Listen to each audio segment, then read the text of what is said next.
토마토 마스터 전략 시간입니다. 이 토마토 홈페이지에 들어오시면 토마토 투자클럽 전문가들의 오늘장에 대한 전략이 공개가 되는데요. 자, 그중에서도 오늘 토마토 투자클럽을 대표하는 그 전문가들 마스터 전략 살펴보는 시간입니다. 토마토 투자자문 김경원 운용역과 함께합니다. 안녕하세요. 네, 안녕하십니까. 네. 자, 오늘 마스터 전략 보니까 22 호재 바닥 따진 섹터 한정 공략 이렇게 좀 주셨습니다. 22 호재가 약간 좀 미심쩍어서 한정적으로 공략을 하자라고 하신 건지, 자, 어떤 의미인가요? 네, 우선은 이 정책적인 변수 자체가 이제 기업들의 주가 방향성, 특히나 이제 실적에 큰 영향을 미치는가에 대한 생각을 우리가 좀 곰곰이 좀 해봐야 됩니다. 특히나 이제 대형주들이 올라가기 위해서는 중국 경기가 좀 회복이 돼야 되고, 유럽 경기가 회복이 돼야 되고, 그리고 미국 경기가 좀 회복이 돼야 됩니다. 근데 그 유럽 증시가 계속 디플레이션 우려에 좀 위치를 해 있기 때문에 그에 대해서 대형주 EPS가 굉장히 좀 낮아지는 부분들이 좀 나왔었는데, 좀 돈을 풀게 되면 거기에 대한 가능성에 대한 자금들이 좀 베팅이 되기 때문에 대형주로 실질적으로 수급이 좀 들어올 수가 있습니다. 근데 실질적으로 EPS가 회복이 된다는 전제를 없애고 나서 이 바닥을 확실하게 다진 국면 속에서 올라가는 섹터들은 오히려 매수가 가능하나, 이 EPS 성장이 좀 불확실한 상황에서는 막연한 대형주 매수는 좀 위험하다, 좀 이렇게 보고 있고, 그래서 명확한 지금 업황 측면에서 바닥을 다진, 그리고 밸류에이션 자산주 측면에서 바닥을 다진 측면들의 업종군들이 좀 저가 매수가 가능하다, 좀 이렇게 판단을 좀 하고 있습니다. 네, 확실한 종목을 보자라는 말씀이시군요. 네.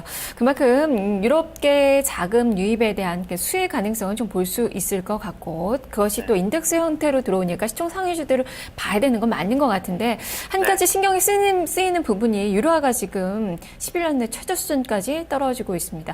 증시의 오름세보다는 유로화의 하락이 지금 더 가파르게 좀 나타나고 있어서, 우리가 지금 유럽 수출 비중이 한 9% 정도는 좀 되는 걸로 알고 있는데, 그렇다면 그런 기업들의 조금 좀 부정적인 그런 영향을 좀 봐야 되는 거 아닌가 싶기도 한데요. 어떻게 봐야 될까요? 네, 전체적으로 지금 유로화 가치는 떨어질 수밖에 없습니다. 왜냐하면 지금 월 600억 유로 규모의 지금 국채 매입을 좀 발표를 했기 때문에 유로존 내에서는 돈이 풀릴 수밖에 없고, 그렇게 되면 유로존의 가치는, 유로화의 가치는 좀 떨어진다, 좀 이렇게 보셔야 되겠고, 그에 따라서 이제 영향을 좀 받는 섹터들은 이제 수출주들이 그래도 돈을 푸는, 유로화 가치 떨어지는 것보다는 돈을 푸는 게 오히려 그 대형주 EPS가 성장하는 데는 좀 긍정적인 환경입니다. 그래서 그렇게 바라본다면 바닥을 다진 섹터들은 이제 화학과 이제 은행이라고 좀 말씀을 좀 드리고 싶습니다. 특히나 이제 은행주와 LG 화학의 바닥을 계속적으로 좀 말씀을 좀 드리고 있는데, 은행주 같은 경우는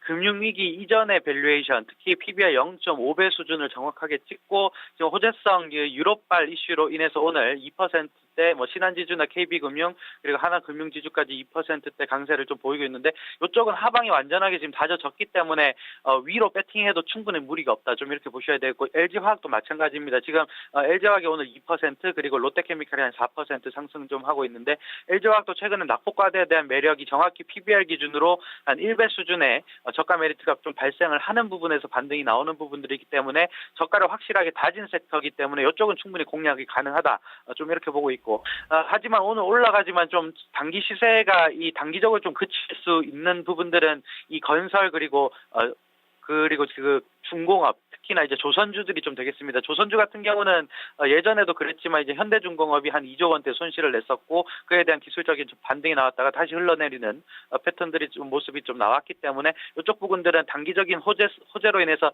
트레이딩 가능하나 추세적으로 끌고 나갈 종목들은 아니다, 좀 이렇게 명확하게 좀 말씀을 좀 드리도록 하겠습니다. 네, 그리고 간단하게 좀 코스닥도 짚어보죠. 올해 들어서 거침없이 상승하던 코스닥이 어제 브레이크가 걸렸습니다.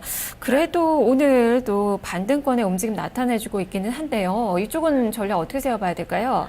네, 코스닥 같은 경우 이 전고점을 뚫어낼 것인가에 대한 의견이 굉장히 좀 많은데, 단순하게만 좀 생각하시면 됩니다. 종목 장세로 종목별 차별화로 진행이 되면 된다, 좀 이렇게 보셔야 되겠고, 업황이 좋은 섹터만 공략하면 코스닥 고점에 대한 부담은 다소 좀 누그러뜨릴 수 있다, 좀 이렇게 보셔야 될 것 같습니다. 업황이 좋은 섹터는 이제 화장품 쪽의 원료주들, 그리고 이제 중국 관련주들, 그리고 반도체가 되겠습니다. 그리고 헬스케어도 포함이 될 수 있지만 헬스케어 같은 경우는 단기적으로는 지금 시세가 좀 둔화되는 부분들이 있기 때문에 반도체 쪽이나 그리고 이제 중국 소비주들 좀 이렇게 좀 공략을 좀 해봐야 되겠고 반도체 소재 섹터들 같은 경우는 최근에 반도체 업황이 워낙 좋기 때문에 추세적으로 고점을 만들더라도 다시 한번 신고가를 좀 낼 가능성이 좀 높다고 판단을 하고 있습니다. 오늘 같은 경우는 피크윙이 지금 신고가를 좀 경신을 좀 하고 있는데 이쪽을 이제 전반적으로 좀 따라갈 수 있는 업체가 이제 DNF라던가 OCI 머터리얼즈 이런 회사들이 이제 반도체 소재 업체로서 실적이 계속적으로 좀 우상향하는 베이스의 업체들이기 때문에 이쪽 섹터들은 충분히 공략이 부담 없이 가능하다. 좀 이렇게 보셔야 되겠고 소켓 업체들도 반도체 소켓 업체들인 이제 ISC나 마이크로 컨텍솔 그리고 리노 공업까지 이런 업체들은 빠질 때마다 계속적으로 좀 담아가셔야 된다. 좀 이렇게 말씀을 좀 드리도록 하겠습니다. 네, 알겠습니다. 말씀 잘 들었습니다. 네, 감사합니다. 네, 김경원 원용역과 함께 마스터 전략 살펴봤습니다. 22 이야기 참 많이 하고 있죠. 그만큼 외국인 투자가들의 유동성 유입에 대한 그 기대감이 큰데요. 선물시장에서 매도 우위였던 이 외국인 투자가들 지금 1,200계약 이상 매수가 들어오고 있고 현물시장에서 600억 원 이상의 매수가 들어오고 있습니다. 일단 시가총액 이 대비로 봤을 때 매수 강도가 높게 형성된 그 종목군도 한번 챙겨보시는 것도 좋은 전략의 팁이 되지 않을까 싶은데요. 자, 남은 시간도 성공 투자하시길 바랍니다. 월요일 날 찾아뵙겠습니다. 시청해주신 여러분 고맙습니다.